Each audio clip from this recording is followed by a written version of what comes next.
t'a fait toi, Philippe Meyer. Bonjour.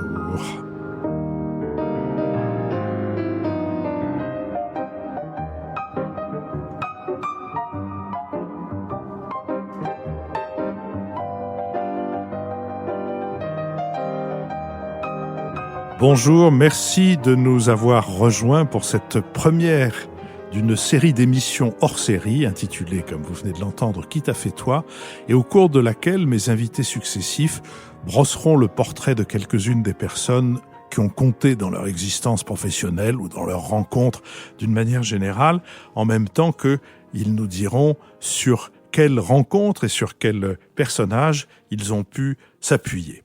Le premier de mes invités, c'est Bernard Pivot. Bernard Pivot, bonjour. Bonjour.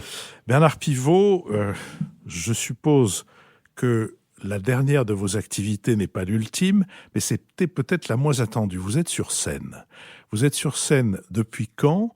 Vous êtes sur scène jusqu'à quand ? Et qui vous a amené sur les planches ? Alors, c'est évidemment une idée qui ne m'est pas venue à l'esprit. Monter sur scène, moi, il y a 10 ans, dit tu vas finir ta vie sur scène. J'aurais rigolé en disant non, c'est impossible. Mais il se trouve que Jean-Michel Ribes, qui dirige à Paris le Théâtre du Rond-Point, un jour m'a invité à un petit déjeuner. Il m'a dit, écoute, quand tu faisais Apostrophe, tu lisais très bien les textes des autres. Alors, tu dois très bien lire les tiens. Donc, je te donne une de mes 3 salles du Rond-Point, la salle du milieu, la salle Jean Tardieu. Je fais venir du public et toi, tu grimpes sur la scène et tu lis des textes. Voilà. Alors, on verra si ça te plaît et si ça plaît au public. C'est ce que j'ai fait. C'était il y a 5 ou 6 ans.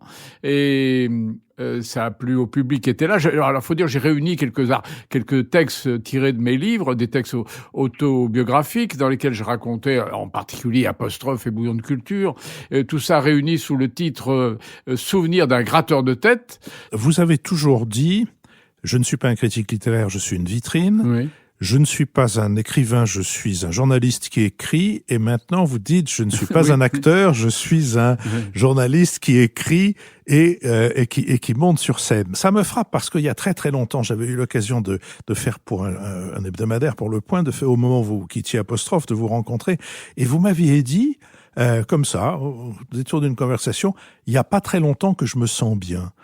Et je me suis dit, voilà un homme qui avance vers lui-même, si je puis dire, en ouvrant successivement des portes ou les feuilles d'un millefeuille, pour faire référence à un célèbre sketch de Raymond DeVos. Est-ce que c'est une erreur ou Non, c'est pas une erreur.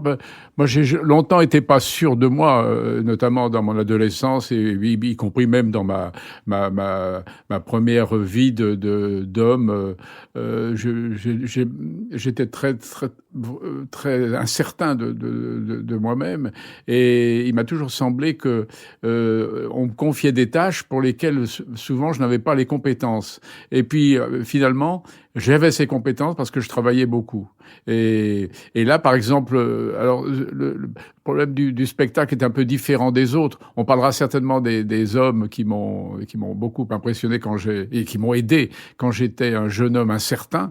Mais le spectacle, c'est autre chose. D'abord parce que je suis devenu un vieil homme et que je suis plus sûr de moi que je ne l'étais quand j'avais encore 50 ou 60 ans, bien entendu.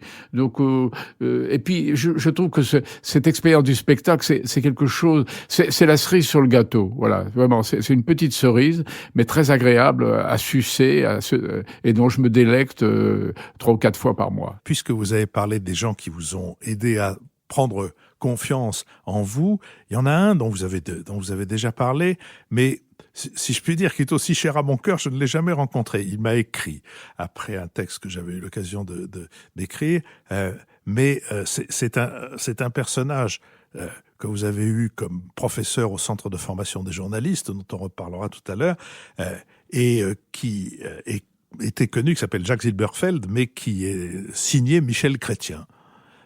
Oui, alors ça, c'est un personnage qui a exercé un rôle considérable dans ma vie. C'était le fils d'un diamantaire d'Anvers, et qui a choisi de vivre pauvrement à Paris pour faire des études à la Sorbonne. Alors, il était fou de littérature, fou de Balzac en particulier. Et d'ailleurs, son surnom, Michel Chrétien, vient de Balzac, parce que il avait, je sais plus dans quel roman de Balzac, il y a un homme qui meurt sur les barricades de 1830, qui s'appelle Michel Chrétien. Et il s'est dit, bon, il a quand même pas eu de chance, je vais prendre son nom, et puis je pense qu'il peut pas lui arriver un malheur à deux fois un Michel Chrétien. Donc, il s'appelait Michel Chrétien.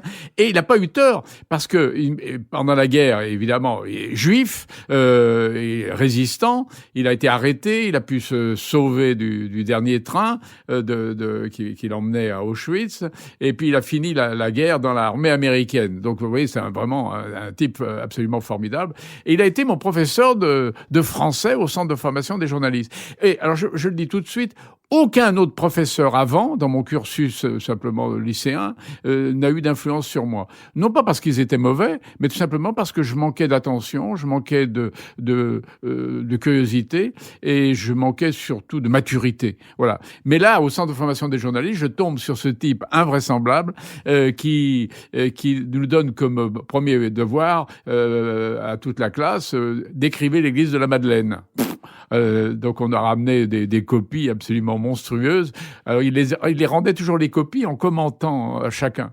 Alors pivot 1 sur 20, et encore par générosité, parce que vous n'avez vous n'avez rien compris à l'église de la Madeleine. Et puis je me souviens très bien qu'il avait Gérard Guichetot, je me souviens très bien de son nom, 18 sur 20 ou 17 sur 20, parce que vous avez été le seul dans la classe à avoir remarqué qu'il n'y a pas de croix sur la Madeleine. C'est une église sans croix.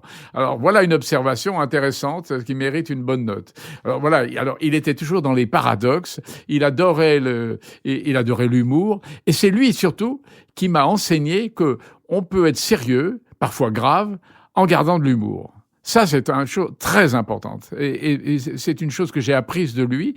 Alors, j'avais peut-être probablement un penchant un peu naturel, déjà avoir un petit peu de malice, un petit peu de machin, mais lui m'a confirmé dans cette idée que on peut être sérieux dans la vie, on peut travailler avec beaucoup de plaisir et d'assiduité, mais en même temps avoir toujours dans sa petite tête un peu d'humour. Ça, je le lui dois. Et alors, c'était un type assez formidable parce que, alors, il était traducteur. Il a traduit un livre de Nabokov de l'anglais, je crois que c'est Pnine, peut-être, ou un autre, je me souviens plus très bien. Et il a publié chez Gallimard des recueils d'histoires drôles. Alors, il était une chose, c'est que moi, il me racontait des histoires, mais jamais d'histoires juives. Peut-être parce que j'étais chrétien, je sais pas du tout. Et après, vous saviez qu'il s'appelait Zilberfeld. Ben oui, bien sûr, sûr, oui. évidemment que je le savais. Il n'enseignait pas sous le nom de chrétien. Non, mais on connaissait son nom. Et après, on avait sympathisé au centre de formation de journalistes. Et quand je suis devenu journaliste, j'allais le voir. Il habitait Neauphle-le-Château. J'allais le voir le dimanche, et j'arrivais chez lui vers midi. Et généralement, il était encore au lit, en train de lire un manuscrit. Et alors, sans faute, tout de suite, sans préambule, il me disait: ah, Bernard, venez écouter ça, vous allez voir comme c'est admirable. Et alors, il me lisait quelques lignes, etc. À peine lui avais-je dit bonjour. Il me disait pas mal, en se grattant le menton. Il était absolument incroyable. Et donc, on a sympathisé. Je l'aimais beaucoup. Il a exercé une influence sur moi. Alors, c'est à lui que j'ai remis le manuscrit de mon seul et unique roman, L'amour en vogue, qu'il a fait éditer chez Calman Lévy. Et en trouvant, il m'a dit, après l'avoir lu, il m'a dit: pas mal, toujours en se grattant le menton, pas mal, ça voulait dire, oh, bon, c'est plein de faiblesses. Alors, sur le manuscrit, il m'a dit 3 choses. Il m'a dit: écoutez, voilà, il faudrait mettre un chien dans votre histoire, parce que un chien, ça humanise, vous comprenez, c'est bien, c'est très bon. Deuxième chose, alors ça racontait l'histoire d'un jeune homme lyonnais qui tombe amoureux d'une grande fille de la grande bourgeoisie lyonnaise, et qui, évidemment, ça se termine très mal. Alors, il m'a dit: écoutez, la fin est quand même très mélancolique, et ça ne correspond pas à votre caractère. Vous avez un caractère un peu joyeux, donc il faudrait modifier la fin et donner l'impression au lecteur que quand même la vie continue et qu'elle va être agréable. Alors j'ai donc inventé dans la dernière page pour ce garçon mélancolique un héritage subi d'un vieil oncle qui venait de mourir gracieusement, qui lui laissait beaucoup d'argent. Et voilà, donc il m'a fait quelques remarques comme ça intéressantes sur mon style. Voilà. Entre parenthèses, dans votre unique roman, comme vous dites, la bourgeoisie lyonnaise, c'est-à-dire la noblesse du trait d'union, Oui. puisque tous ces bourgeois ont des noms doubles avec un trait entre les deux, elle en prend pour son grade. Oui, c'est ça, mais bah oui, parce que... Peut-être pas autant que dans Édouard Bourdet, mais pas mal quand même. Oui, c'est vrai, parce que et moi j'étais un fils d'épicier, donc j'ai longtemps porté à domicile chez les bourgeois lyonnais pommes de terre et litres de vin. Donc je les connaissais. Alors, il y a des bourgeois avec qui j'ai sympathisé, d'autres pas du tout.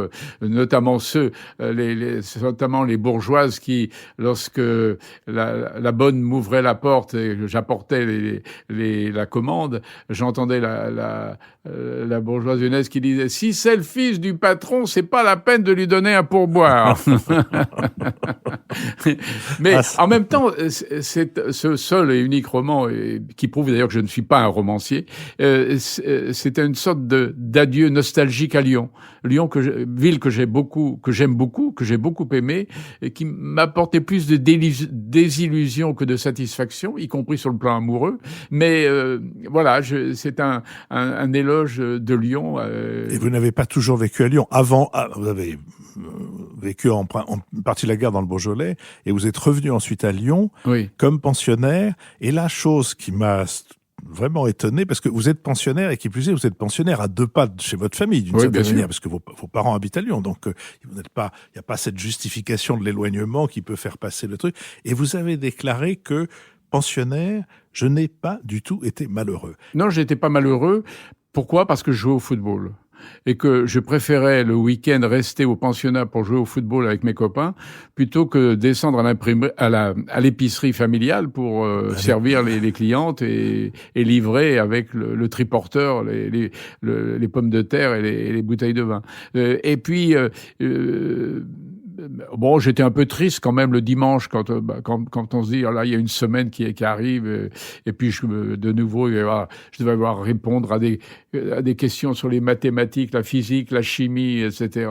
Ça m'emmerdait sérieusement. Mais je peux pas dire que j'ai été malheureux, mais j'étais un enfant renfermé, un peu joyeux de temps en temps, mais parfois mélancolique, bizarre, mais manquant de maturité. Voilà, c'est ça. On a l'impression que vous étiez en pause, comme on dit de certains appareils. Comme ça. Oui, vous attendiez qu'un événement ou l'âge ou une rencontre appuie sur le truc de départ. Alors, on a parlé de Michel Chrétien, alias Jacques Silberfeld. Le CFJ, Centre de formation des journalistes, c'est une création d'un personnage haut en couleur, qui a eu une existence extrêmement remplie, qui était lui-même plein de contrastes, qui était Philippe Vianney, secondé par Claire Richet, mais c'était Philippe Vianney qui ne peut pas ne pas vous avoir marqué. Ah, il m'a marqué. Moins que Michel Chrétien, mais il m'a marqué. Pourquoi ? Parce que nous avions la chance d'avoir pour professeur d'histoire un héros de la guerre. C'est quand même très rare que l'histoire vous soit enseignée par l'un des créateurs du réseau défense de la France, par un type qui a l'un des fondateurs de défense de la France, une des principales organisations de résistance, et puis surtout un type, enfin, je veux dire, vous aviez à la tribune devant vous, vous aviez un personnage qui n'était pas un traficoteur d'influence, un petit député de rien du tout. Non, absolument pas. Vous aviez un homme qui, avec un fusil, son courage et ses couilles et ses idées, avait défendu la France. Alors vous aviez devant vous un héros qui ne parlait jamais évidemment de ce qu'il avait fait, ça va de soi, mais donc nous étions à la fois intimidés, respectueux, mais probablement trop respectueux. Moi, je regrette beaucoup aujourd'hui de lui avoir pris comme ça en aparté, lui dire, écoutez, j'aimerais bien passer 1 heure avec vous pour que me racontiez qu'est-ce que vous avez fait pendant la guerre. Mais on n'osait pas. Il faut dire que c'était un homme très grand, très carré, avec une voix profonde, et qui avait une autorité naturelle qui sortait de lui comme des ondes, si je puis dire. C'est qu'on n'avait pas envie de lui taper sur le ventre. Mais je me rappelle que Philippe Vianney, vous enseignant la Révolution française, et parlant avec autorité comme s'il était lui-même un révolutionnaire, ça avait de la gueule, formidable. Et quand il parlait de Valmy, on se disait, ben oui, mais à Valmy, il y avait pas seulement du Mauriez, il y avait Philippe Vianney. Oui, car il enseignait aussi l'histoire. Il n'était pas seulement le patron et le fondateur du CFJ.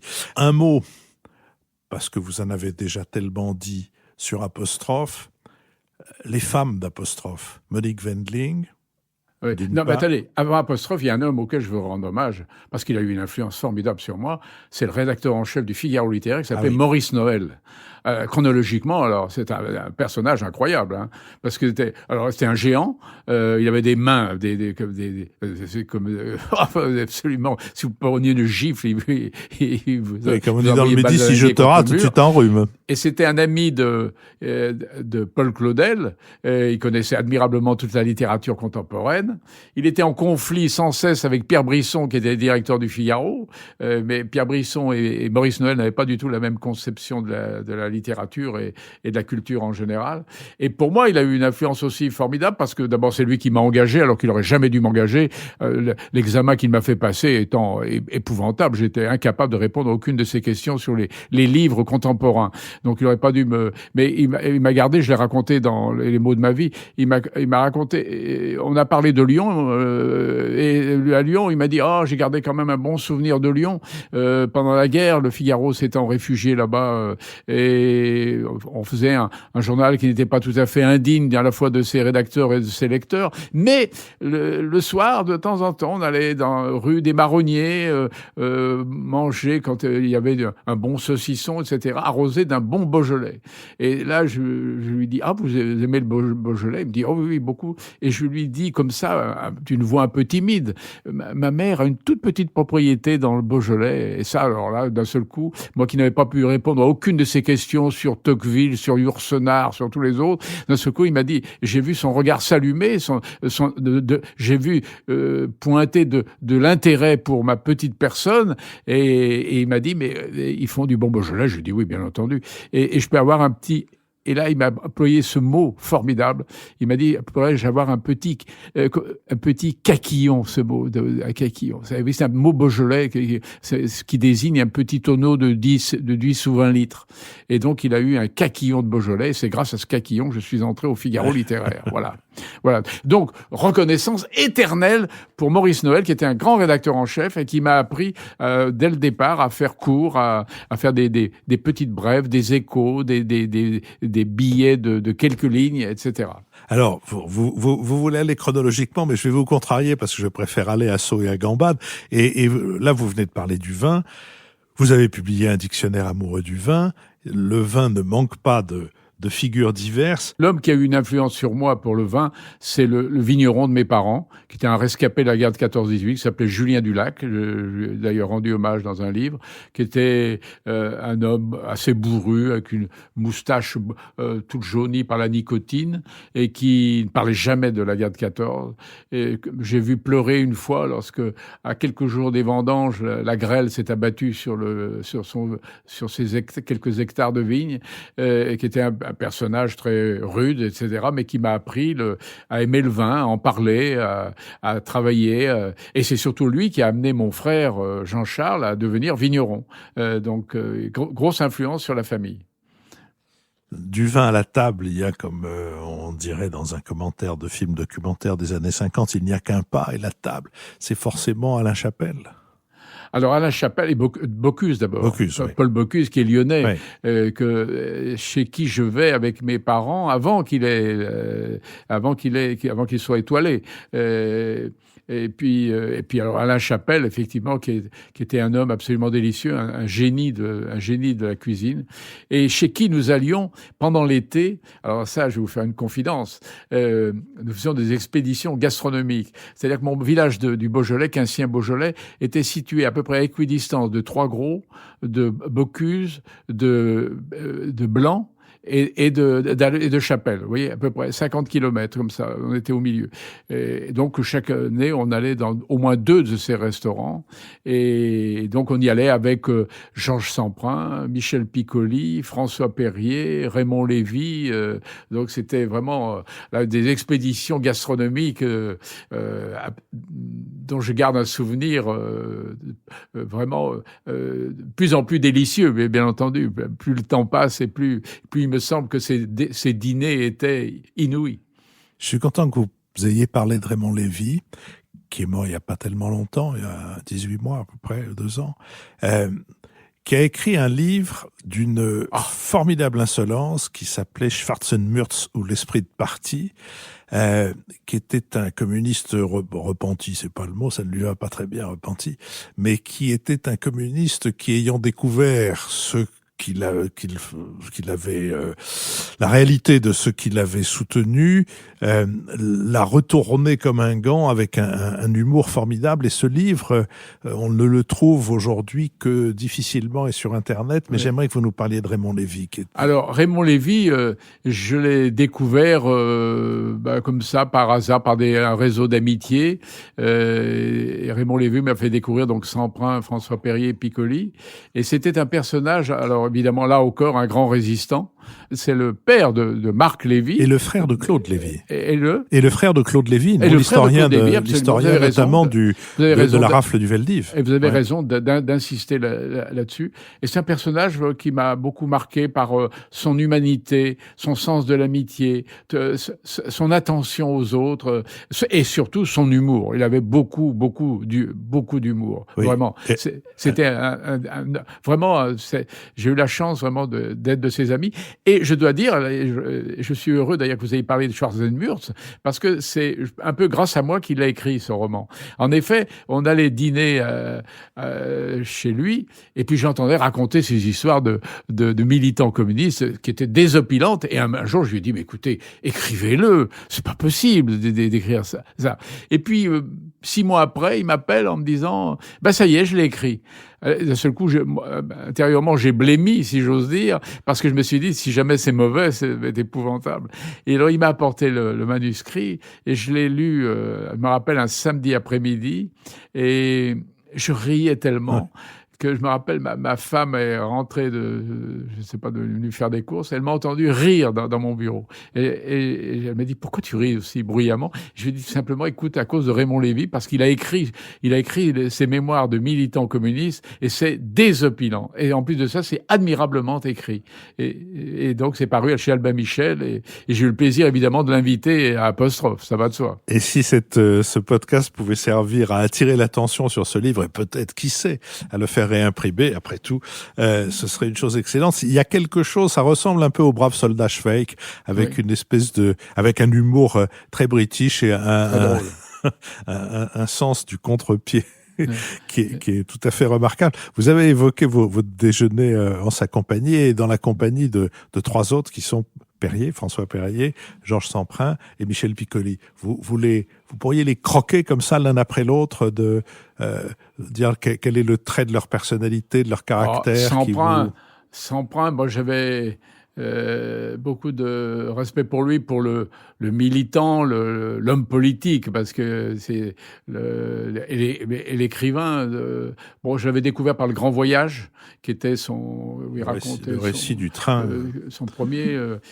Donc je l'ai invité souvent à Apostrophe, mais pas seulement parce que c'était devenu un ami, mais parce que j'avais beaucoup d'admiration pour son grand talent. Et alors moi qui ne parle pas les langues étrangères, alors j'étais évidemment stupéfait de l'entendre voguer du français à l'espagnol à l'allemand. Il parlait admirablement l'allemand aussi. Vraiment. Donc, il avait une intelligence dans laquelle j'étais ébloui. Et puis, j'aimais bien son caractère parfois rugueux. Il pouvait se mettre en colère, vraiment terrible, pour des raisons politiques, généralement. Voilà. Donc, j'aimais bien. François Périer, c'était un être délicieux, le grand comédien qui adorait raconter des histoires de théâtre. Ça, il a raconté. Et même quand il voulait raconter 3 ou 4 fois, d'abord, moi, je les oublie. Et donc, immédiatement, j'étais bon public, et tout le monde était bon public avec lui, parce que on adorait entendre qui racontaient sur Pierre Brasseur, sur Pierre Freinet, etc. C'était très, très, très, très, très, très drôle. Et puis, c'est un grand comédien, absolument. Et puis, Michel Piccoli, qui était un peu plus, qui était le personnage que j'ai invité, un peu surprenant, toujours, très séduisant, parfois déroutant, avec lui aussi un humour un peu ravageur et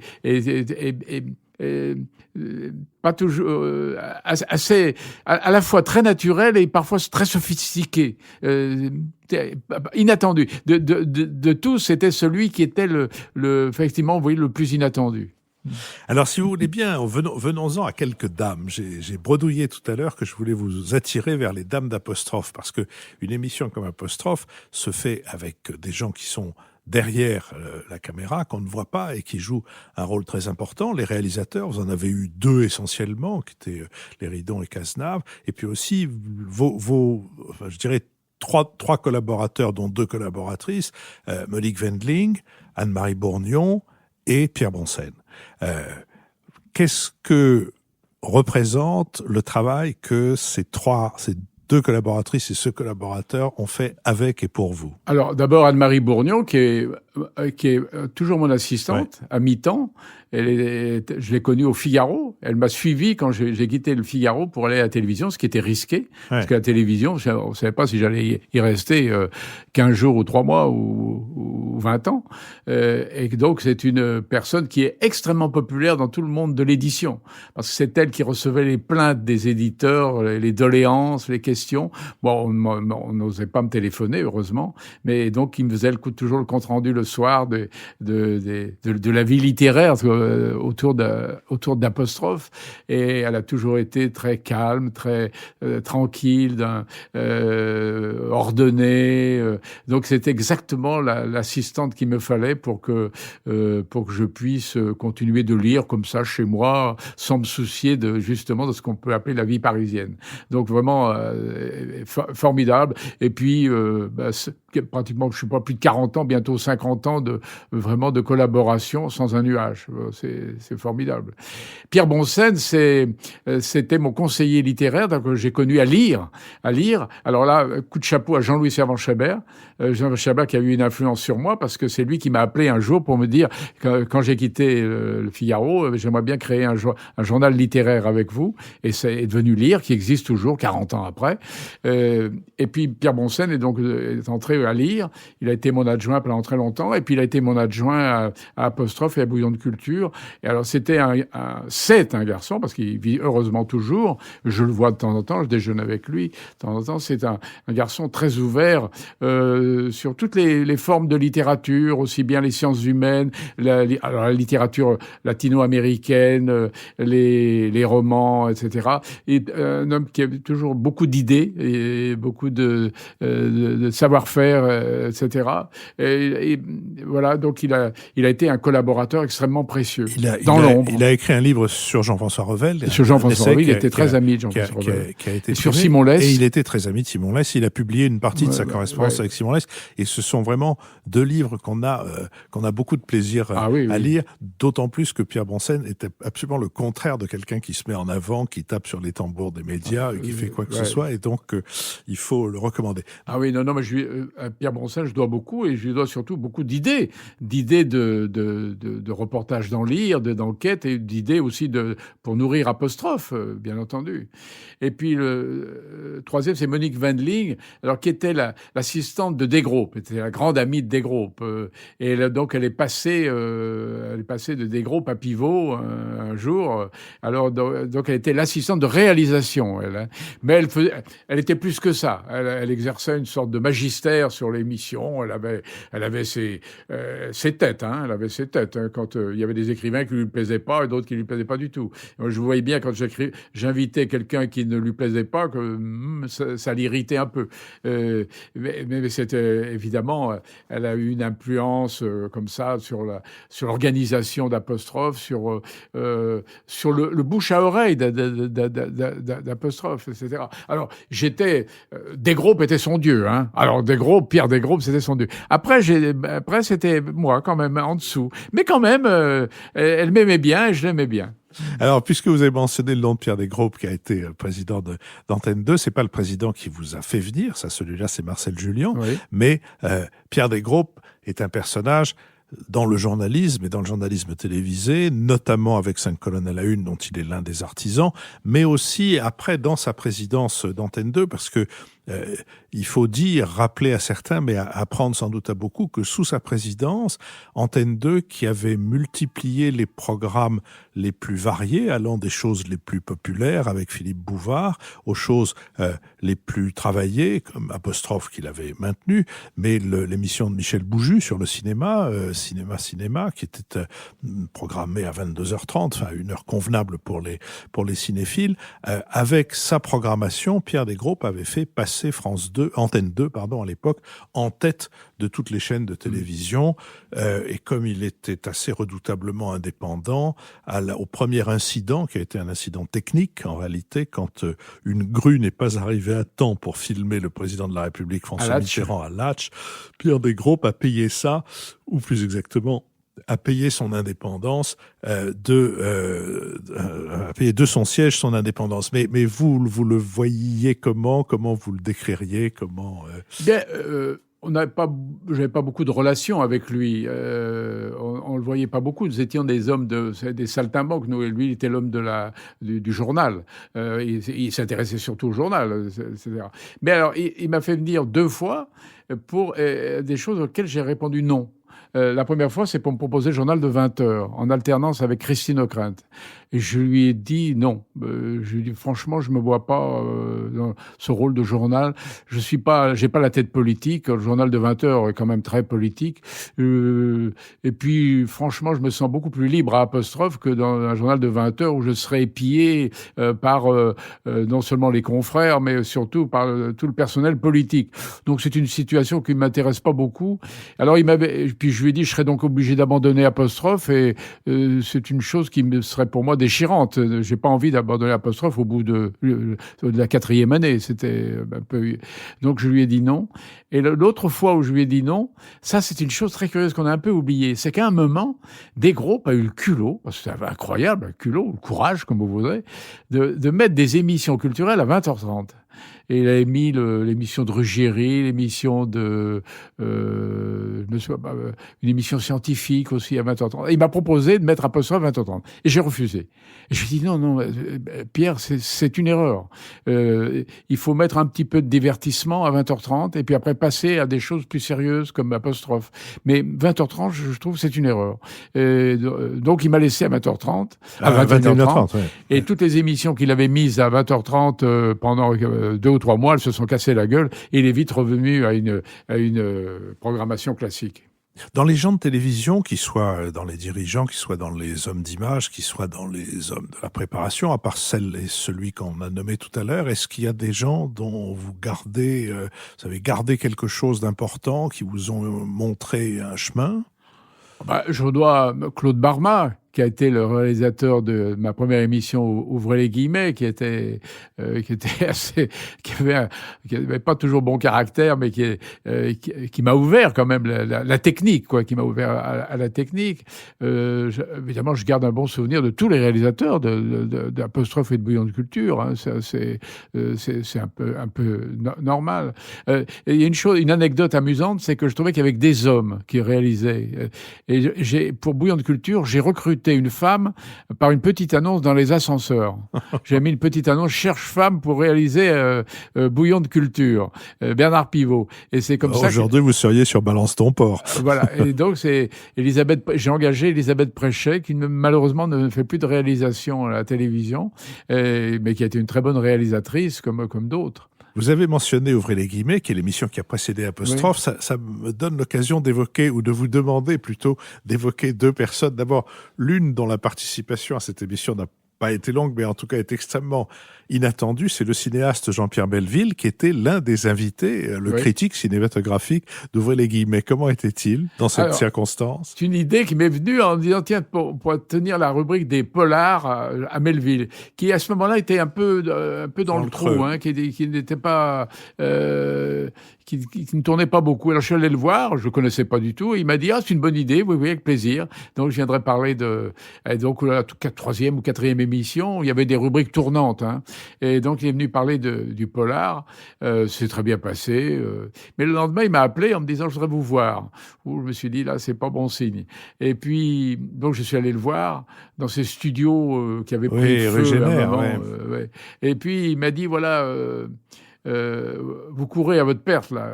Je lui dis, ah bon, pourquoi? Il me dit, la réalisation est d'une nullité absolue. Après, je lui dis, comment nullité absolue? Il dit, oui, c'est épouvantable.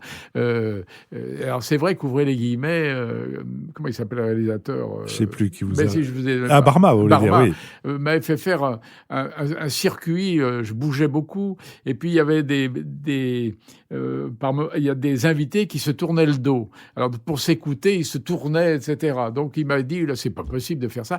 Et Melville avait raison. Mais Barma n'était pas un réalisateur de direct, c'était un grand réalisateur, mais de fiction. C'est lui qui faisait Les Maigret, par exemple. Et qui a fait Cyrano de Bergerac. Bref. Et il avait raison. Mais moi, j'étais un béjaune. J'allais me dire vers Barma en disant, dis donc, ça va pas du tout, ta mise en scène, là. Qu'est-ce que c'est que ça, etc. Mais Melville m'a dit, écoutez, c'est pas possible, vous changez de réalisateur. Melville, immense réalisateur de cinéma, et Barma, immense réalisateur de télévision. Moi, j'étais petit bonhomme entre eux, c'était pas possible. Donc, je pouvais pas. En plus de ça, je me rappelle que Barma avait pas du tout apprécié la prestation de Melville. Je trouvais que c'est pas terrible. Donc, j'étais coincé. Et puis, je me suis dit, comment je vais m'en tirer? À ce moment-là, les vacances sont arrivées. Et puis, hélas, Melville est mort pendant l'été. Et l'autre personnage qu'il faut évoquer à propos d'ouvrir les guillemets, c'est Gilles Lapouge, qui était Gilles Lapouge, qui était votre co-présentateur. Gilles Lapouge est un journaliste, un très grand journaliste, très bon écrivain, que j'ai connu au Figaro littéraire, où il faisait des reportages. Donc on se rencontrait, il était pigiste, alors que moi j'étais à plein temps. Et je rencontrais tout de suite, on sympathisait, on avait des amis communs. Et puis j'ai toujours gardé une admiration sans borne pour Gilles Lapouge, pour son écriture de journaliste, son écriture d'écrivain. Mais à un moment, je me suis même mis à l'imiter. Je me suis dit, est-ce que j'aimerais bien écrire comme lui ou comme Blondin. Et puis, évidemment, on peut pas. L'écriture ne s'imite pas. Donc, Lapouge, pour moi, est un des écrivains qui aurait dû avoir le prix Goncourt. Quand il a publié La bataille de Wagram, quand il a publié d'autres romans, il aurait dû avoir le Goncourt. Par exemple, on en a beaucoup parlé avec Régis Debray quand il est entré au Académie Goncourt. On disait l'un des ratages de nos prédécesseurs, c'est Lapouge. Bien sûr qu'il aurait dû avoir le prix Goncourt. Qu'est-ce qu'on peut faire? Malheureusement, il a dépassé 80 ans. On n'avait pas lui donné le prix Goncourt. Le prix Goncourt est censé aller à un jeune talent. Oui. Donc c'est vraiment un peu dommage. Mais Lapouge est je trouve un formidable écrivain.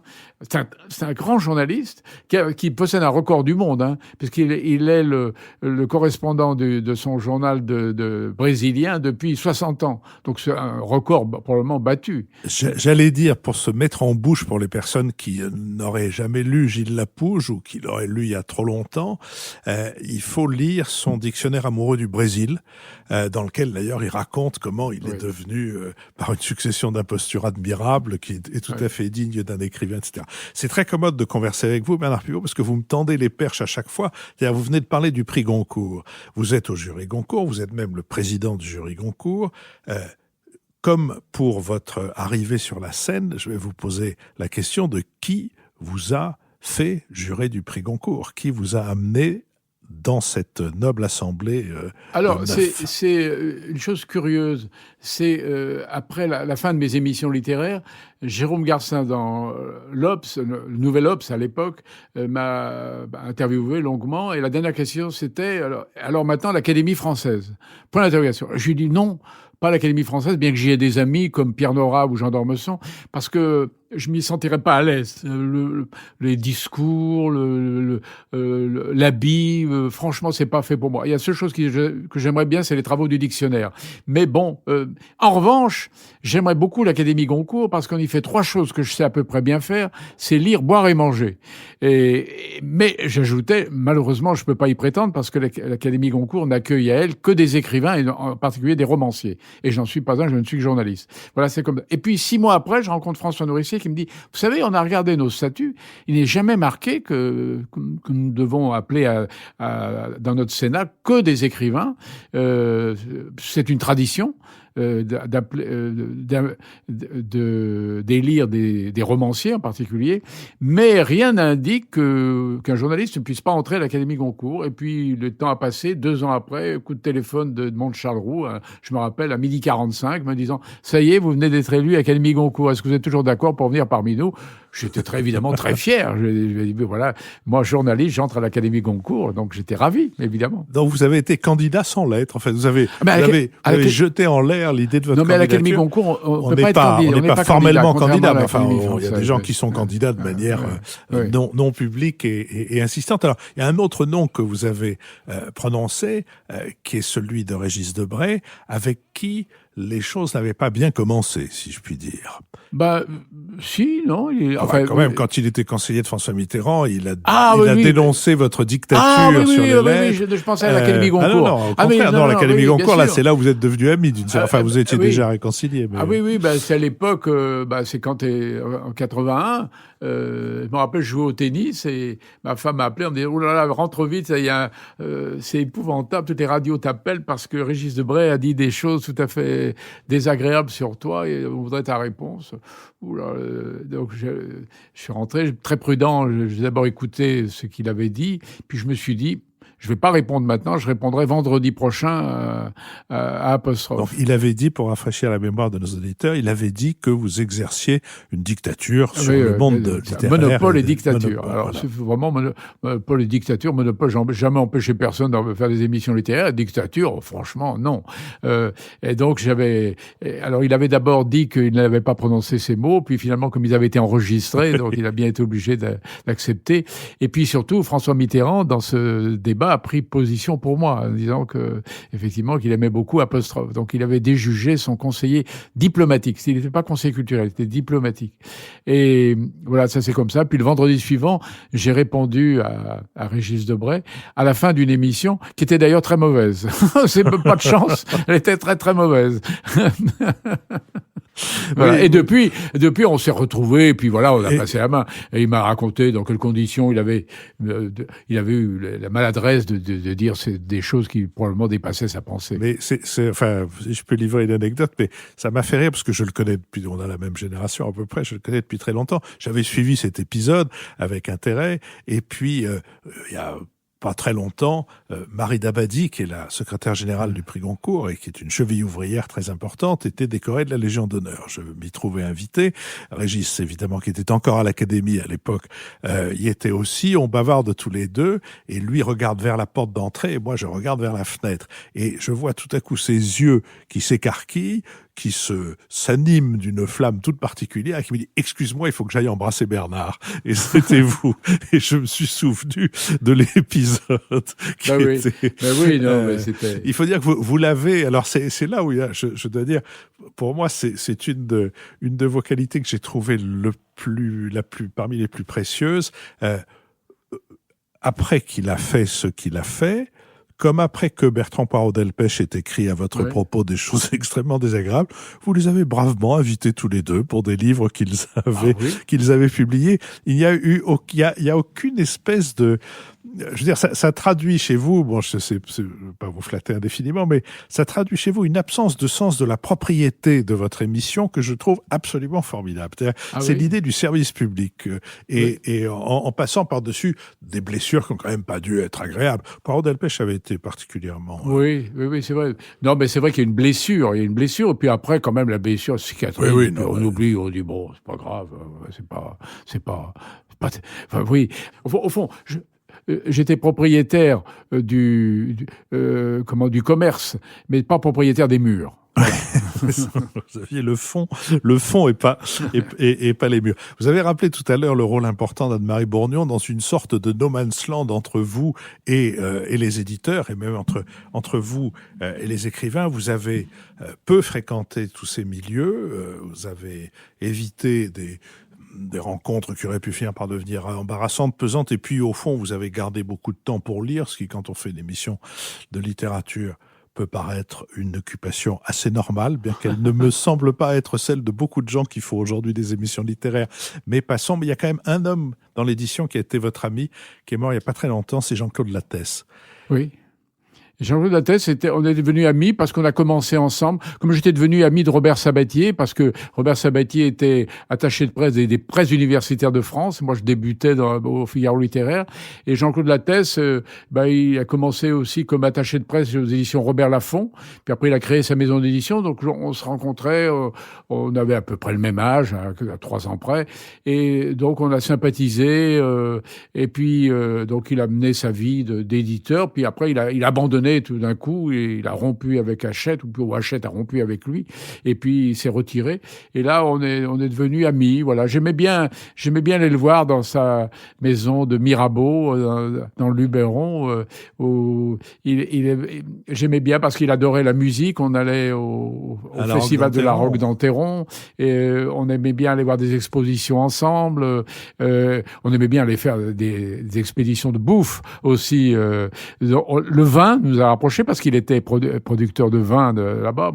Moi, pas producteur, mais laudateur du vin. Donc on avait des points communs, et sa mort m'a beaucoup attristé parce que voilà, vous savez, j'arrive à un âge où on perd des amis. J'en ai déjà perdu 4. C'est beaucoup. Oui, c'était un homme extrêmement cultivé, extrêmement curieux. Qui a traîné la réputation d'être un éditeur de best-sellers, ce qu'il avait aussi été, oui. Comme si c'était une marque d'infamie.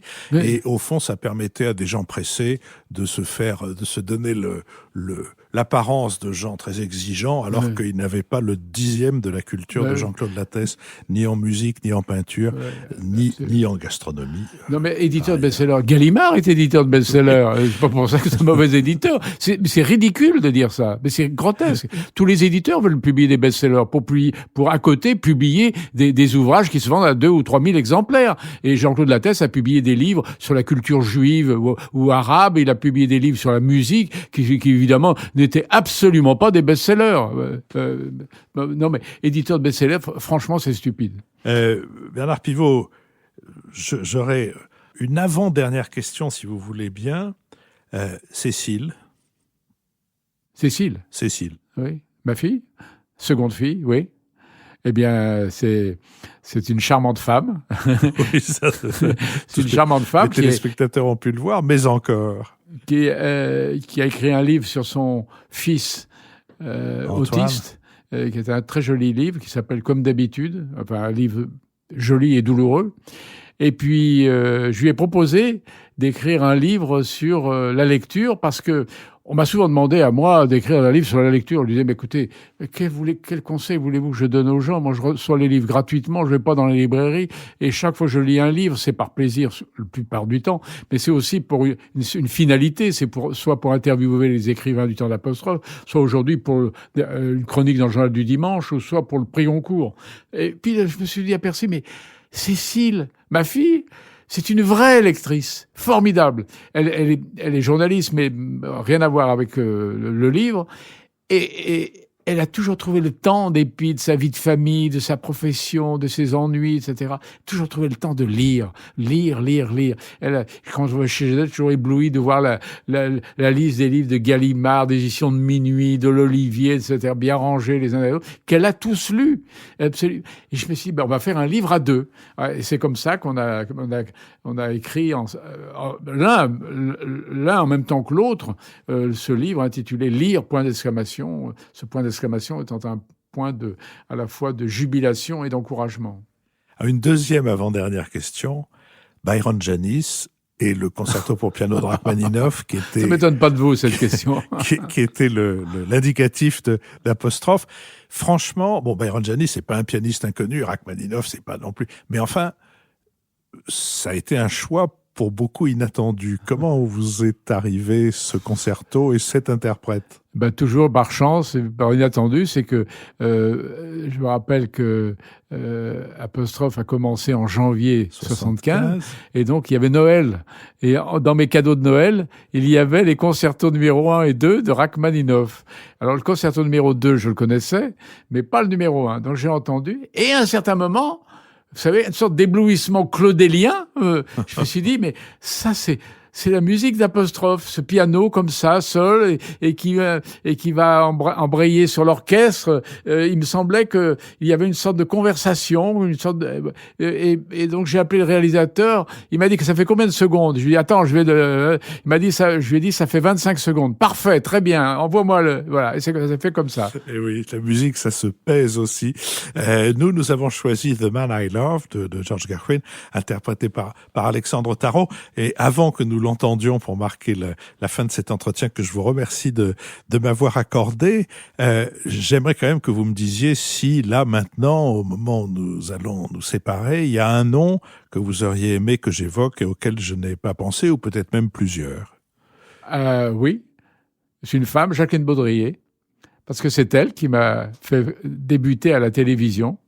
C'est elle. Alors, l'idée n'est pas venue d'elle, elle est venue je me souviens plus Yves Berger, il y avait, enfin bref, les noms m'échappent là. Mais c'est elle qui m'a reçu, qui m'a dit, je vous confie une émission littéraire à la télévision. Et elle a eu ce courage. Alors, à l'époque, ce qui fait rêver les gens, il n'y a pas eu de numéro 0, pas de maquette, c'est incroyable. On m'a balancé en direct. Et puis voilà, ça s'est passé comme ça. Et le lendemain de la première émission, elle m'a appelé en me disant alors je vais vous dire 3 choses. La première, l'émission était mauvaise, mais ça c'est normal parce que c'était la première. La seconde, vous ne remettez jamais cette veste, vous ressemblez à un garçon de café. Et troisièmement, je peux vous promettre que vous êtes fait pour la télévision. Bernard Pivot, merci, et je suis content que nous nous séparions sur cette évocation de Jacqueline Baudrier, qui a été une femme de programme à la radio et à la télévision absolument remarquable, tout en étant en même temps assez représentative de l'époque où l'information ne s'éloignait pas trop pour rester dans la litote. Elle, Roland Dordain, lui aussi homme de programme formidable, ont été assez représentatifs d'une époque où le service public était assez souvent le service du gouvernement en matière d'information, mais quelle femme de programme, et, comme vous venez de le rappeler, quel culot que de prendre un inconnu, de le mettre à l'antenne et ensuite de lui faire confiance. Bernard Pivot, merci. Merci beaucoup.